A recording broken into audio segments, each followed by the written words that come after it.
চলতে থাকো, একদিন থামতেই হবে। একদিন পৃথিবীর বাস্তবতা এটা, হয় মৃত্যু, নয় বার্ধক্য, নয় অসুস্থ, তোমারে থামাই দিবে।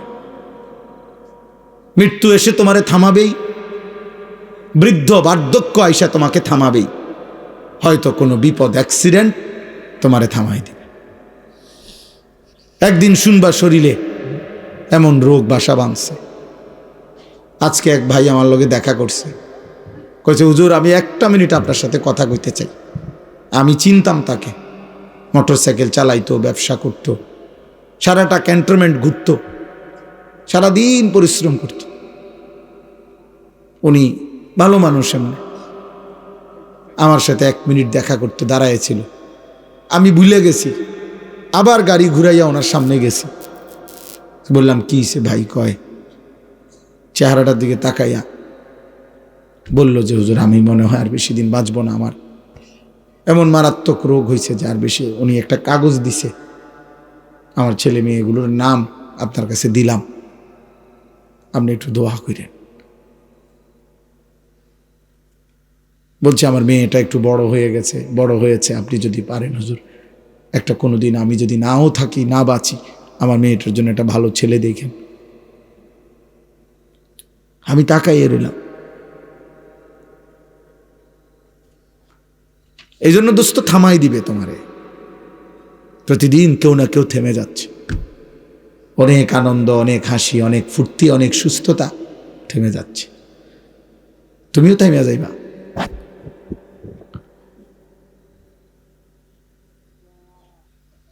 তোমাদের চেহারা দেখেই বোঝা যায় বেনামাজি, তোমাদের চেহারা দেখেই বোঝা যায় চুল, চেহারা ইসলামের সাথে কোনো সম্পর্ক নেই। কোনো অসৎ লোক তোমাদের বন্ধু, হয় মোবাইলের মাধ্যমে নয়তো বাস্তবতায়। ফাসতামিউ লাহু ওয়া আনসিতু।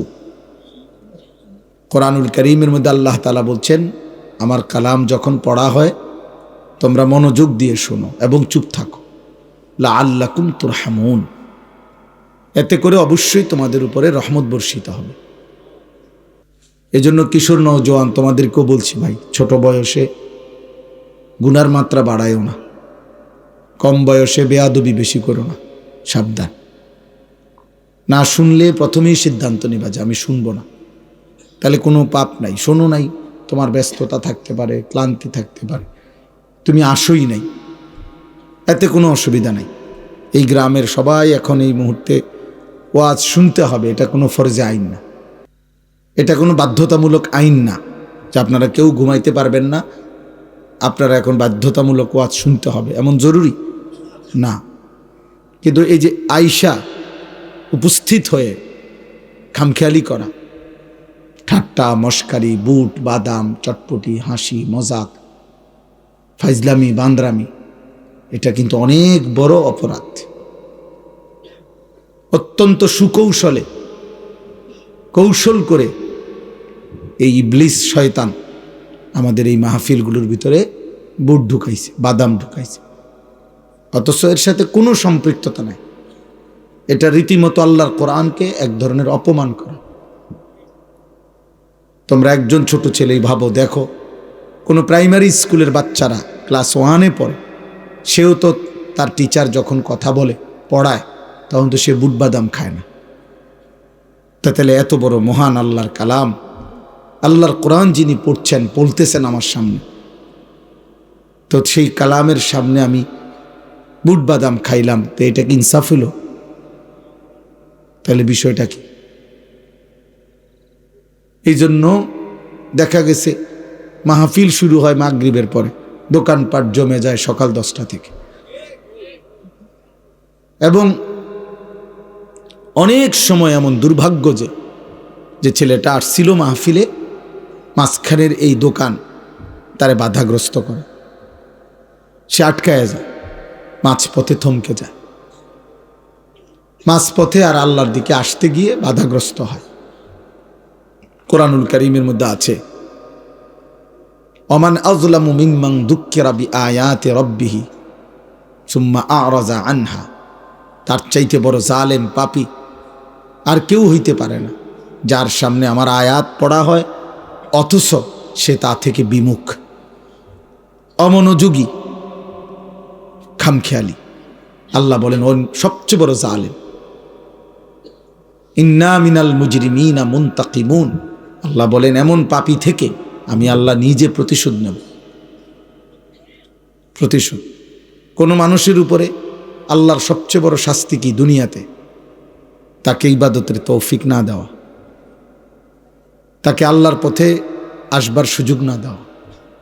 ভাত মাছ খাওয়ায়, পৃথিবী দুনিয়ার যা চায় তা দিচ্ছে, এটা কোনো চাহিদা পূরণ করতেছে, এটা কোনো কঠিন অবাক কিছু না। আল্লাহ তাআলা জন্তু জানোয়ারের চাহিদা আমাদের চাইতেও বেশি পূরণ করতেছে। একটি বাঘ জন্মের পর থেকে যতদিন খায় ততদিন গোশতই খায়। একটি সিংহ জন্মের পর থেকে যতদিন খায় ততদিন গোশতই খায়। তাইলে দুনিয়া তো জানোয়ার বেশি ভোগ করে। একটা হাতি প্রতিদিন, বন্য হাতি 250 কেজি খাবার খায়, গবেষকদের কথা। 90 লিটার পানি পান করে। একটি তিমি একবারে 200 জন মানুষের সমপরিমাণ খাবার খায়। তাইলে পৃথিবী, দুনিয়া, জানোয়ার আমাদের চাইতে বেশি ভোগ করে। দুনিয়া ভোগ করা, উল্লাস করা, আনন্দ করা, ফুর্তি করা, লাগামহীন, বাঁধনহীন, এটার মধ্যে তেমন কোনো সফলতা নাই।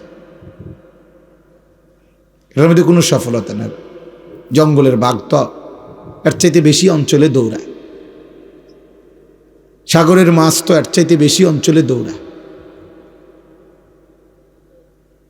তাইলে বলেন, এজন্য ভাই ছেলেরা, বাবা এটা বুঝো, তোমাদের অনেক ছেলে, তোমরা 24 ঘন্টার মধ্যে একবারও বুঝতেছ না কি করছো। অথচ তোমরা মুসলমান। মুসলমান এত বেখেয়াল হয় না। বাস্তবতা এটা বুঝতে শেখো। আমি খুব লম্বা করব না।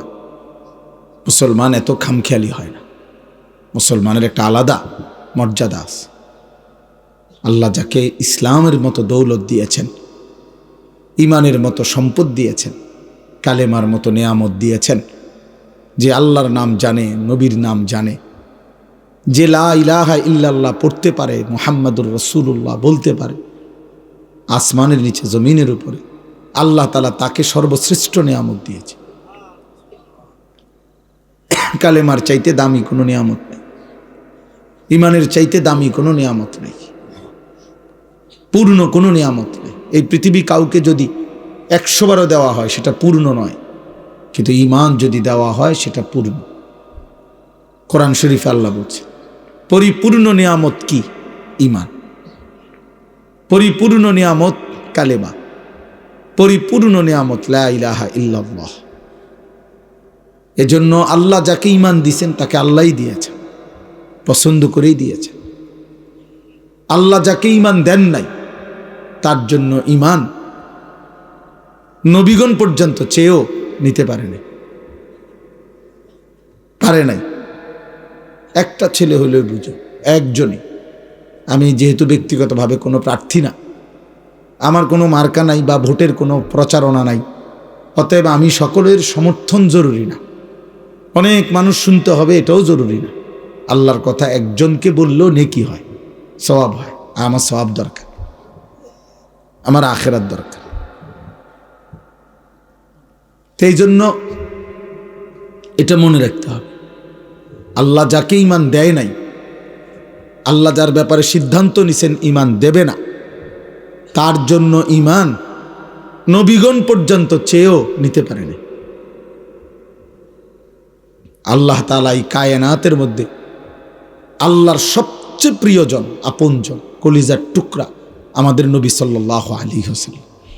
সেই নবী, তার চাইতে বেশি প্রিয় আল্লাহর কাছে আর কেউ নেই, তার চাইতে বেশি মাহবুব আল্লাহর কাছে আর কিছু নাই, আর কেউ নাই। গোটা কায়নাতের সবচেয়ে আপন প্রিয় বন্ধু তিনি, কিন্তু সেই তিনি পর্যন্ত নবীজি সাল্লাল্লাহু আলাইহি ওয়াসাল্লাম উনার চাচা আবু তালেবের ঈমানের জন্য খুব কাকুতি মিনতি করছেন, খুব বেশি কাকুতি মিনতি করছেন। মৃত্যুর পূর্বে কাঁদছেন, অনেক বেশি অনুনয় বিনয় করছেন চাচারে কালেমা পড়াবার জন্য, আবু তালেবকে। কুল লা ইলাহা ইল্লাল্লাহ কালিমাতান আশহাদু লাকা বিহা ইনদাল্লাহ। বুখারীর riwayat। আল্লাহর নবী সাল্লাল্লাহু আলাইহি সাল্লাম চাচাকে বলছেন মৃত্যুর পূর্বে, কার চাচা একটাবার শুধু কালেমাটা পড়েন, একবার শুধু পড়ে দিলে কিয়ামতের দিন এই কালেমা নিয়ে আমি আপনার পক্ষে আল্লাহর কাছে সাক্ষ্য দেব। একটাবার বলেন, একটাবার। কিন্তু আসমানওয়ালা রব আল্লাহ তাআলা বলছে, বন্ধু আপনি আমার সবচেয়ে প্রিয়জন, আপনি আমার কলিজার টুকরা, সব ঠিক আছে, কিন্তু আমি ফায়সালা নিছি ওর ঈমান দেব না। দেব না তো দেবই না। আপনার হাতও আমি ফিরাই দিলাম, আপনার জবানও ফিরাই দিলাম। হাত্তা মাতা, আবু তালেবের মৃত্যু হইল কালেমা ছাড়া। তাহলে রাসূলুল্লাহ সাল্লাল্লাহু আলাইহি সাল্লামের চাইতে দামি আর কি? তিনি এত কাকুতি মিনতি করার পরেও আল্লাহ যাকে বলছে দেবে না, তার জন্য নবী পর্যন্ত ঈমান নিতে পারে না। হযরত ইব্রাহিম আলাইহিস সালাম উনি কি পরিমাণ কাকুতি মিনতি করছে, ওনার আব্বা মূর্তি পূজক আজর ওনার কালেমা পড়াইতে পারে নাই। আল্লাহ বলছে না, দেব না। অথচ ইব্রাহিমকেও বলছে আল্লাহ আপনিও আমার খলিল, ইব্রাহিম তুমিও আমার বন্ধু, বন্ধু ঠিক আছে, ঈমান দেব না তোমার আব্বারে। দেয় নাই তো দেয় নাই। নূহ আলাইহিস সালাম 950 বছর কালেমার দাওয়াত দিছেন, 950 বছর একটা না। আজ আমাদের ওয়াজের বয়স 21 বছর আমার, এখন আর ক্লান্তিতে শরীর চলে না, কোনোভাবেই আর যান চলে না। মানে মাঝে মাঝে মন চায় রাস্তাত শুয়ে যাই, ক্লান্তিতে আর ভাল লাগে না। কোনো কিছুই, খানা খাদ্য ঘুম তৃপ্তির সাথে কুলাইতারি না এখন আর। এই 21 বছরেই কোমর ব্যথা হয়ে গেছে, এই 21 বছরেই চোখে ছোট লেখা কম দেখি, এই 21 বছরে গলায় ভীষণ, আমার গলায় এই পর্যন্ত 2বার অপারেশন হয়েছে, পূর্ণ অপারেশন আমার গলায়, 2বার অপারেশন করছি আমি। প্রতিদিন রাত্রে ট্যাবলেট খাই এই গলার জন্য, প্রেশারের জন্য, প্রত্যেক দিন। তাইলে ভাই 950 বছর এবার যিনি দিবা নিশি আল্লাহর কথা বলছে, কি মেহনত করছেন, কি ধৈর্য আল্লাহ উনারে দিছেন, কি পরিমাণ সবর উনি করছেন। 950 বছর কি খামখেয়ালি কথা? কিন্তু 950 বছরের সেই নবী নূহকে পর্যন্ত আল্লাহ বলছে, নূহ তোমার সন্তান কেনান, ওর ঈমান দেব না। হযরত নূহ আলাইহিস সালাম যখন ছেলেটা পানিতে ডুবে যাচ্ছে, কোরআন শরীফে আছে, ছেলেটা হাবুডুবু খাইতেছে ওই তুফানের পানিতে, তখন ওই নূহ আলাইহিস সালাম হাত উঠে আল্লাহরে বলছে, আল্লাহ ওইটা আমার ছেলে, আমার বংশধর। আল্লাহ বলছে না, হাতটা আমার মাফ করব না, ওকে ঈমান দেব না। 950 বছরের নবীকে পর্যন্ত আল্লাহ ফেরত দিছে, দেয় নাই ঈমান। ছেলেটা ডুবে গেছে। এজন্য প্রিয় ছেলে, বাবা তোমার জন্য ইসলাম আটকাবে না, তোমাদের জন্য ঈমান আটকাবে না, আল্লাহর দ্বীন বিজয়ের আটকাবে না, কিছুই আটকাবে না। কিন্তু তোমরা বুঝো নাই অনেকে যে ঈমান কত বড় সম্পদ, মুসলিম পরিচয় কত বড় নিয়ামত। ইচ্ছা করে আল্লাহর দেওয়া দান তোমার হাতে দিছিল, তুমি ফেলে দিলা। তুমি চুল, চেহারা, লিবাস, পোশাক, আখলাক, চরিত্র, অসভ্যতা, নোংরামি, উলঙ্গতা, বেহায়াপনা, জিনা, ব্যভিচার, মদ, জুয়া, অস্থির ছবি, নারী, এক ওয়াক্ত নামাজ না পড়ে সেজদাবিহীন চেহারা দিয়ে তুমি প্রত্যাখ্যান করলা, আল্লাহকে ফিরায় দিলা। তোমার কালেমা তুমি নাও। তুমি দিলা কেন আমার মুসলমান পরিচয়? আমার এটা ভাল লাগে না, বেঈমান আমার পছন্দ, মুশরিক আমার পছন্দ, সিনেমার নর্তকী আমার পছন্দ। মনে রাখো আব্বা, কোরআনুল কারীমের মধ্যে আল্লাহ তাআলা স্পষ্ট ফয়সালা দিছে। আল্লাহ তাআলা বলছেন, পরিষ্কার আল্লাহর সিদ্ধান্ত,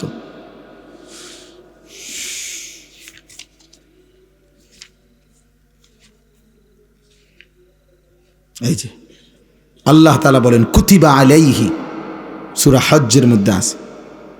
আল্লাহ বলেন এটা আমি আল্লাহ তাআলার ফয়সালা, সিদ্ধান্ত করে দিলাম, লিখে দিলাম।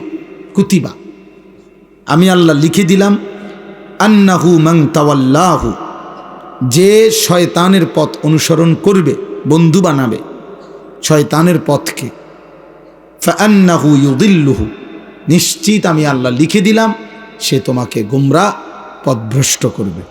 ওয়াহদিহি ইলা আযাবিস সাঈর, এবং অচিরেই এই শয়তানের পথ, শয়তান তোমাকে জাহান্নামের আযাবে পৌঁছিয়ে দেবে। অতএব ছেলেরা, বাবা, ইদানিংকালে তোমরা অল্প বয়সে নিজেকে অনেক চালাক মনে করো।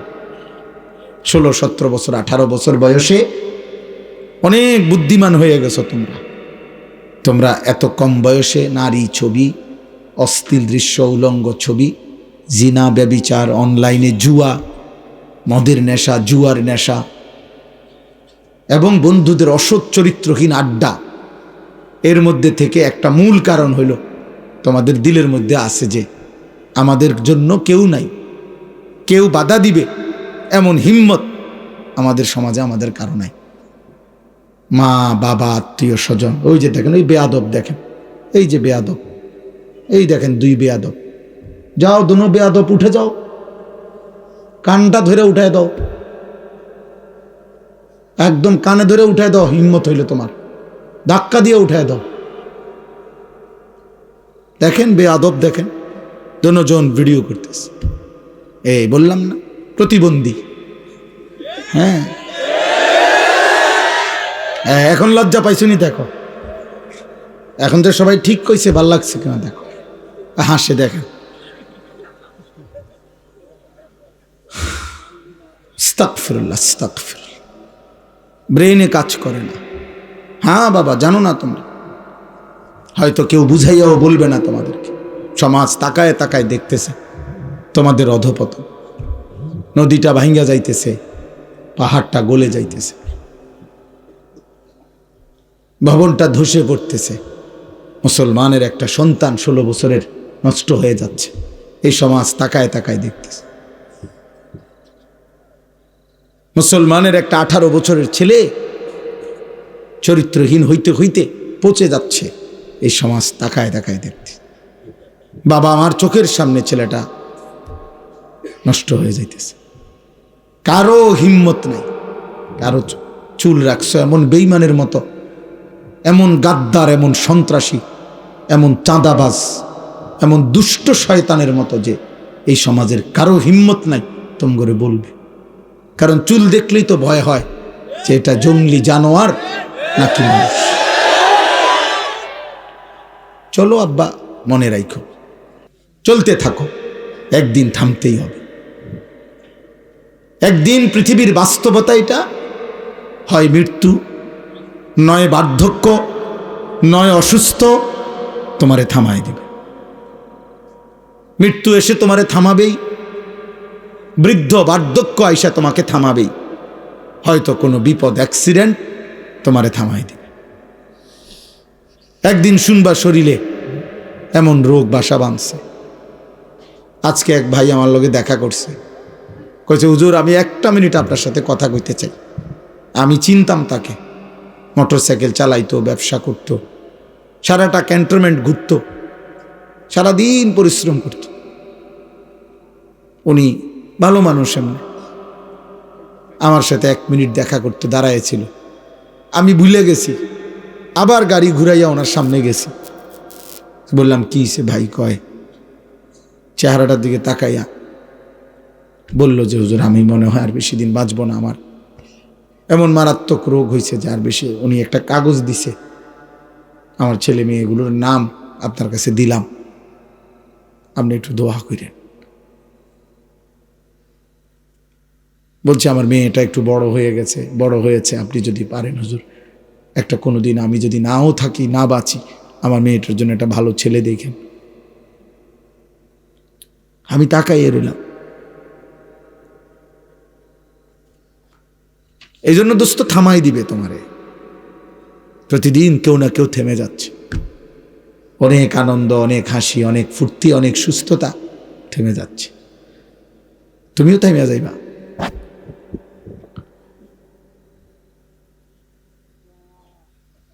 তোমাদের চেহারা দেখেই বোঝা যায় বেনামাজি। তোমাদের চেহারা দেখেই বোঝা যায় চুল, চেহারা ইসলামের সাথে কোনো সম্পর্ক নেই। কোনো অসৎ লোক তোমাদের বন্ধু, হয় মোবাইলের মাধ্যমে নয়তো বাস্তবতায়। চিল্লাও কেন, হেই হেই করলে কি হবে এটা? মানে এরকম করতেছ যে কি বুঝাইতে চাচ্ছ? কাকে বলতেছ? কাকে বলতেছ? চিল্লাচ্ছ কেন? যারা চিল্লাইতেছ তারা কি জোনায়েদ বাগদাদি যারা, তারা নাকি পাগল, মানে মাতাল আর কি। মানে করছে এটা কইলে তো হুজুরে কইব হয় ঠিক। আহাম্মক, কি বলতেছ? বুঝতেছ কিছু?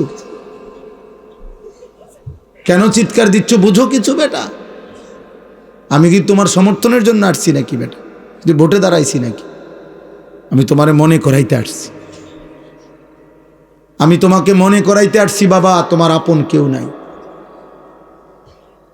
স্বার্থপর দুনিয়া তোমারে ভুলে গেছে।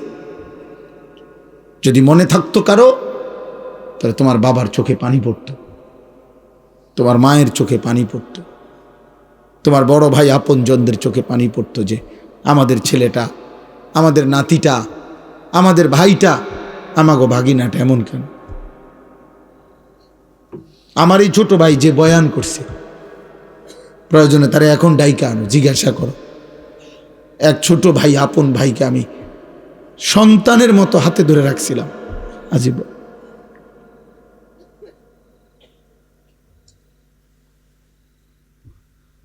হ্যাঁ, জীবন চলার পথে নজর রাখছে আমার বড় ভাই আলহাজ হজরত মাওলানা মাহবুবুর রহমান আশরাফি, এই যে চান্দিনা আলামিন কামিল মাদ্রাসার এখন ভারপ্রাপ্ত প্রিন্সিপাল, তো আমার আপন বড় ভাই। উনি আমারে কোলে কইরা মাদ্রাসায় যখন আমারে দিয়ে আসতো আগে ছোটবেলায়, তখন আমারে কোনোদিন উনি সিটে বইতে দেয় নাই। সিট না নিয়া, মানে সিটে নিতে পারতো, ভাই আমার আদর করে কোলে করে আমার মাদ্রাসায় দিয়ে আসছে। এত আদর করছে, এত নজর রাখছে। যেদিন আমার চাকরির ইন্টারভিউ, মানে আমি পড়ালেখা শেষ করে ফেলছি বেটা, কসম খোদার, চাকরির ইন্টারভিউ দেব যেদিন, টাইটেল পাস করে ফেলছি কামেল মাস্টার্স, চাকরি দিতে যাও, ইন্টারভিউ দিতে যাবো আজকে, ওই দিনও উনি শুধু এই মাথার চুলটা মনে 2বার বা 3বার কাটাইছে, যে সমান করাইছে, চুল সমান হয়েছে না।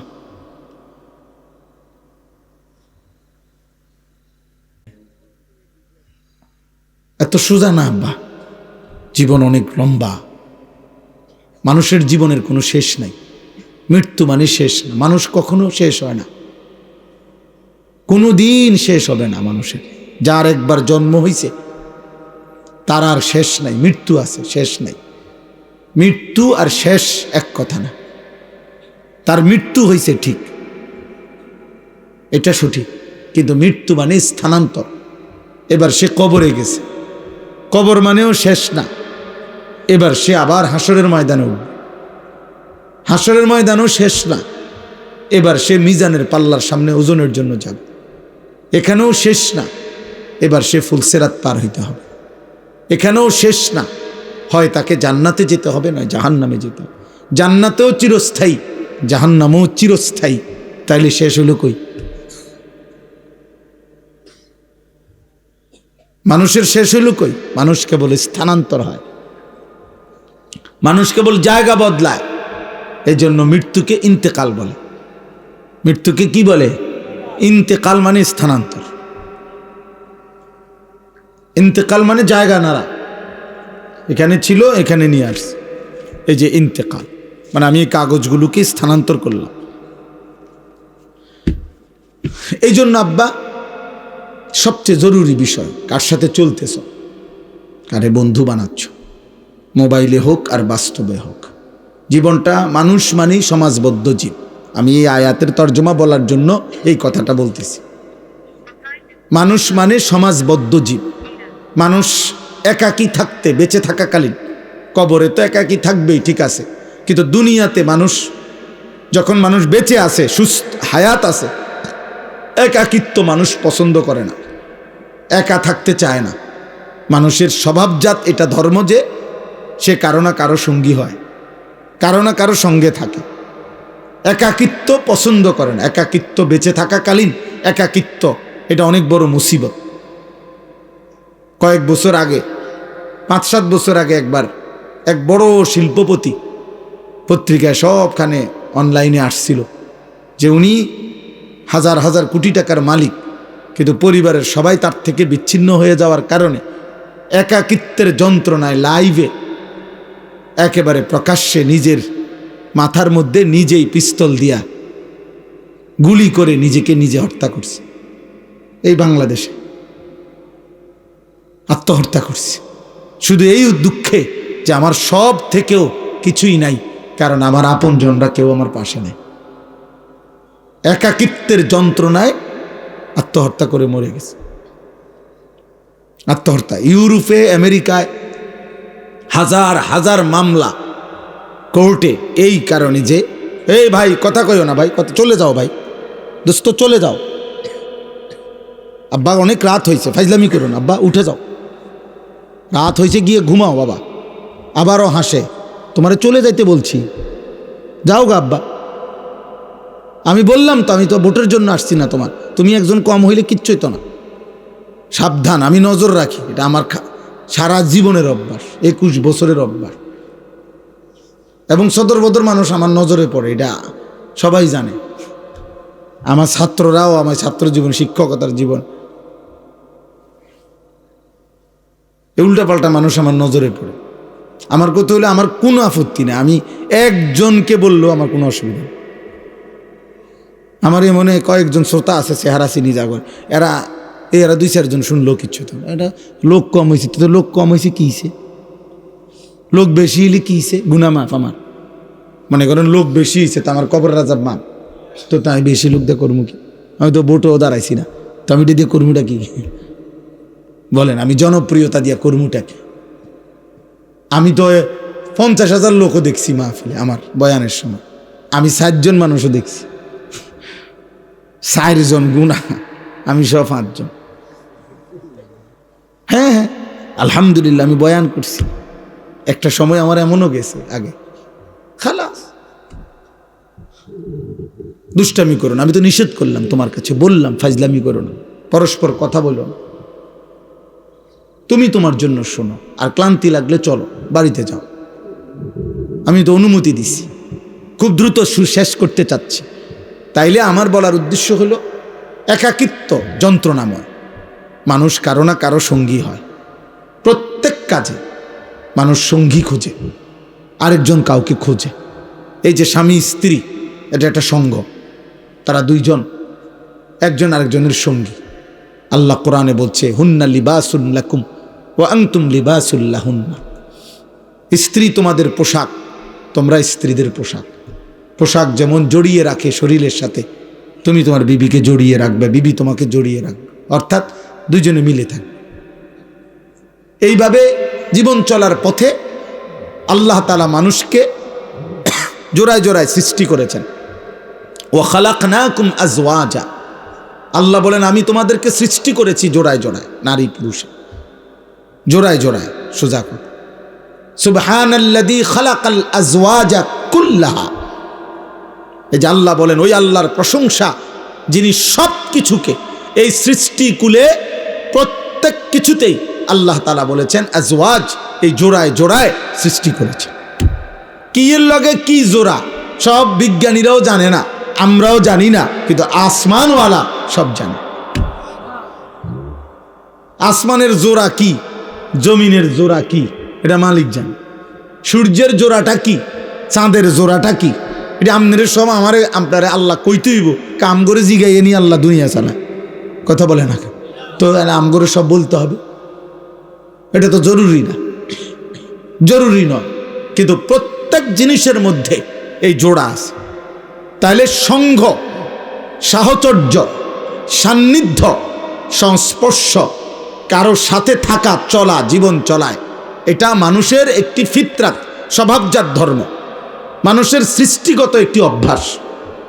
মানুষ একা থাকতে অপছন্দ করে।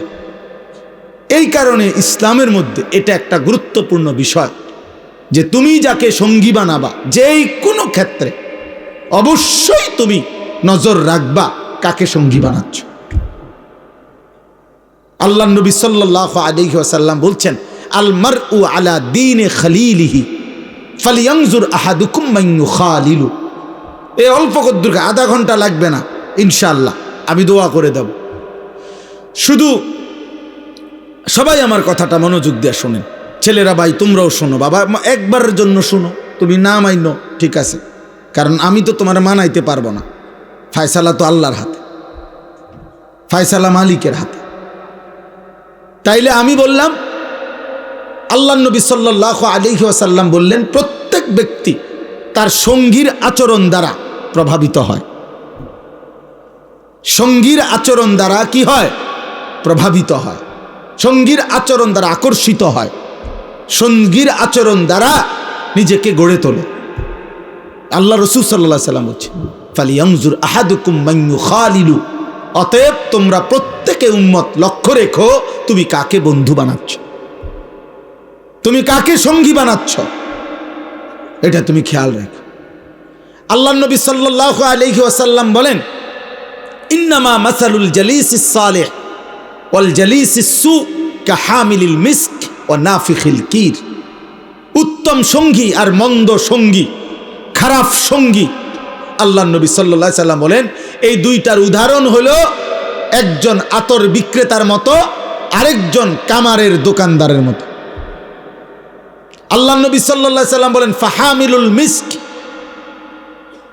যিনি আতর বিক্রেতা, তুমি তার কাছে গেলে সে তোমাকে, তার থেকে তুমি তিনটা বিষয় পাবে। এক, ইম্মা আন ইউহযিকা, সে তোমাকে নিজের থেকে কেনো বা না কেনো, হয়তো ছোট্ট একটা আতরের শিশি এমনিতেই তোমার হাদিয়া দিবে, উপঢৌকন দিবে, আচ্ছা ঠিক আছে আপনি এটা রাখেন। দুই, ওয়া ইম্মা আন তাবতাআ মিনহু, অথবা তুমি নিজেই পছন্দ করে যে কোনো একটা আতর সুগন্ধি কিনে নিবে।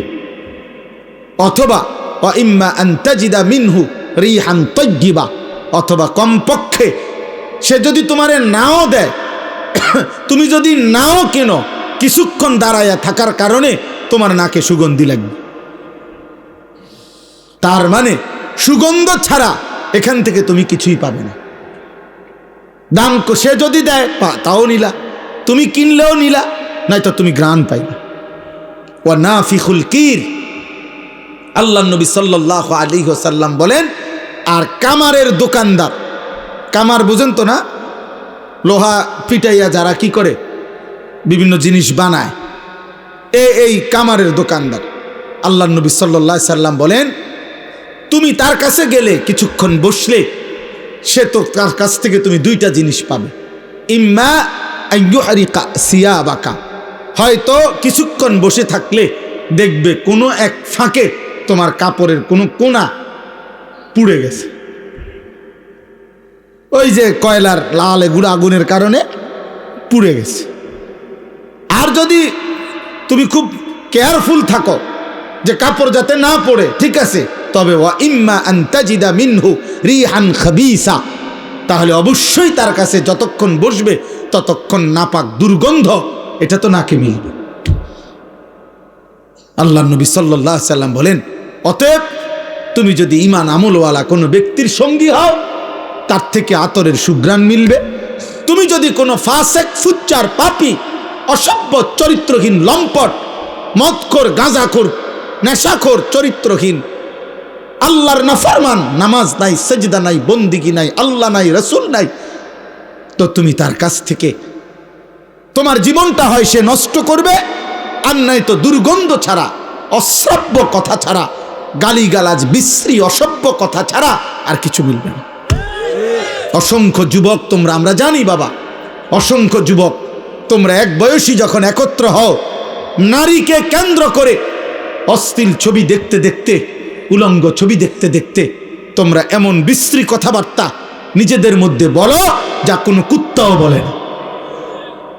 যদি কুত্তার জবান থাকতো তো কুত্তাও বলতো।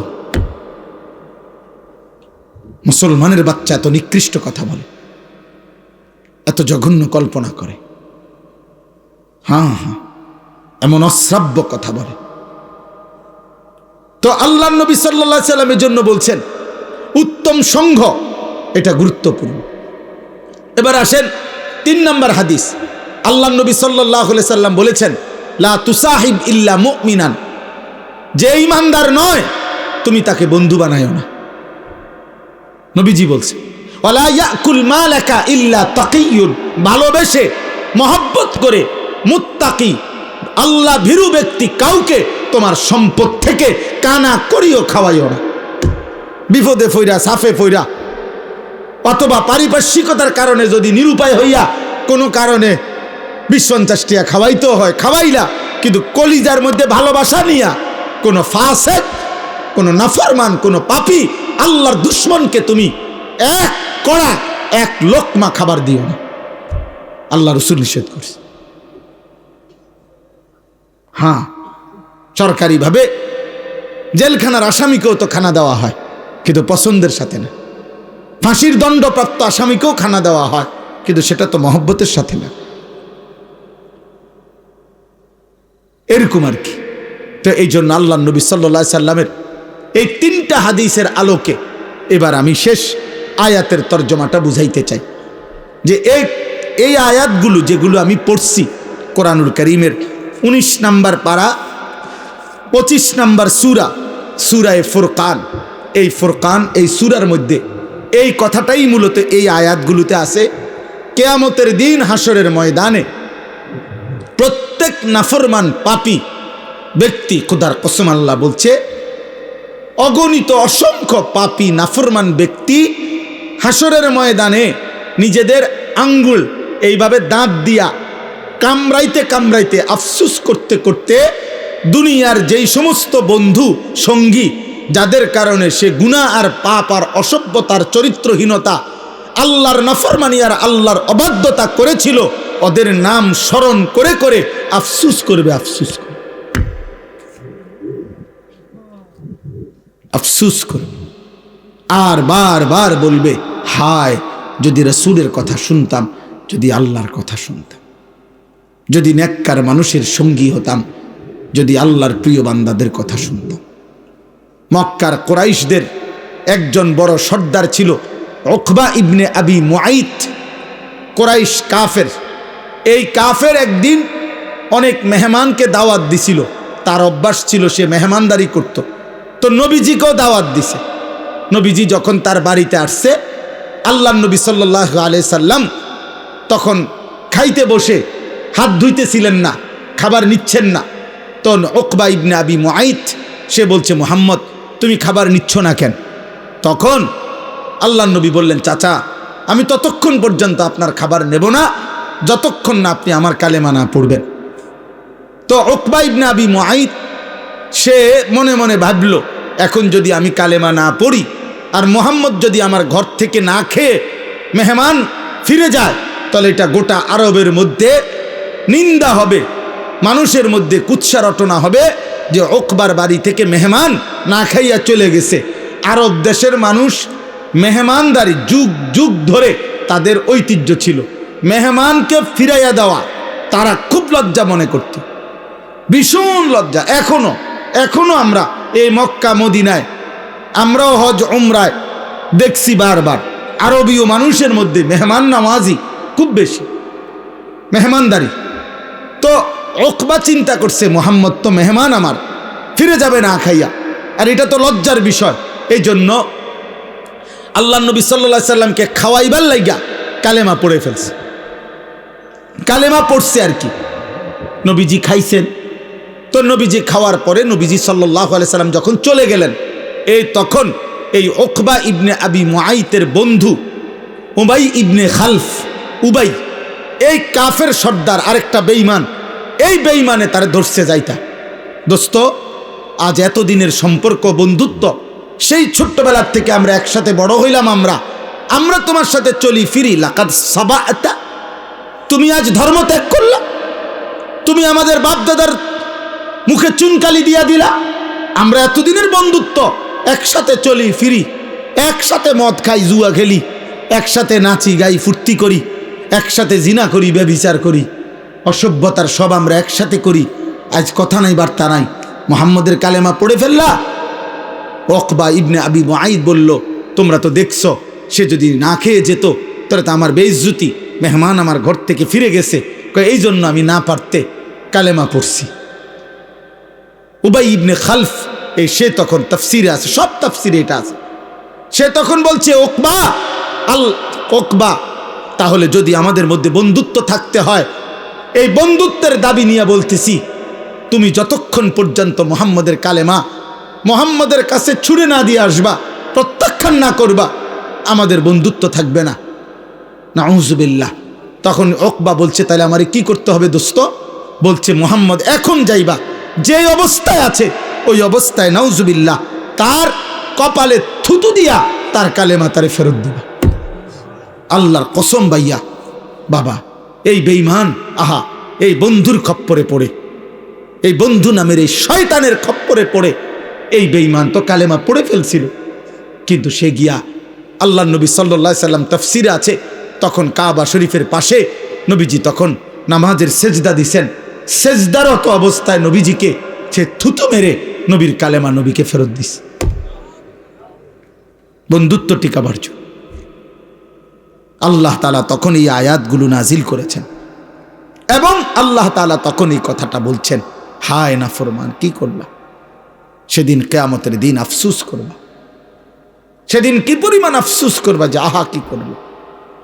এই দেখেন, এবার তর্জমা শুনেন, কাইলে কথা শেষ।